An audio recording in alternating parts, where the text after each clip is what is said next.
I'm now delighted to be joined by Dr. Helmi Lutsep, and we're talking about acute stroke treatment. So welcome. Thank you. Thank you very much indeed for taking the time to talk to us today. Tell us a little bit about some of your recent work.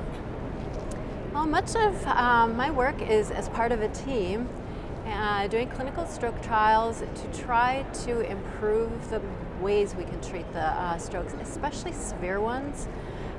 So some of the more exciting developments recently have been these devices called stent retrievers that are able to pull quite large clots out of the brain, and now we're able to open vessels much better than we used to in the past.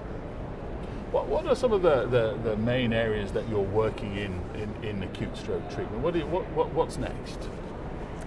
It's hard to know what's next. We have improved many of these devices. There are, certainly permutations left. I think some of the biggest changes will be systems changes. That can we bring treatment to a patient even sooner? And much of that is patient education, education of the system, the hospital. And maybe then some novel things as well. Maybe we could have treatments that we could give in the field, meaning already in the ambulance or on the way to the hospital. So speed is one of the key issues, isn't it? Absolutely. So what is it that we can do, do you think, to affect a speedier treatment? Number one is education. To first let patients know that they need to come in, they need to call 911 and get in quickly. The other side of it is that we as providers learn to recognize stroke quickly and then have these protocols in place. So we shave off minutes wherever we possibly can.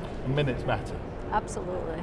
So let's bring it into this particular conference. What are some of the sessions that you've been involved with at this year's conference? So one session was literally talking about the ultra-fast treatment of stroke. And this one focused on the use of these devices that I was referring to earlier, because they add another level of complexity that you need to have people that know how to use these devices, and generally it requires being at a more advanced center.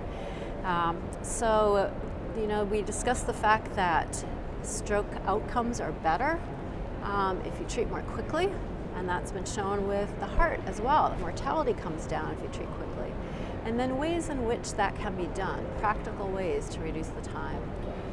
Is it just about being close to an advanced centre where there's more technology and where there's better trained physicians, or is there more that we can do kind of outside of those areas?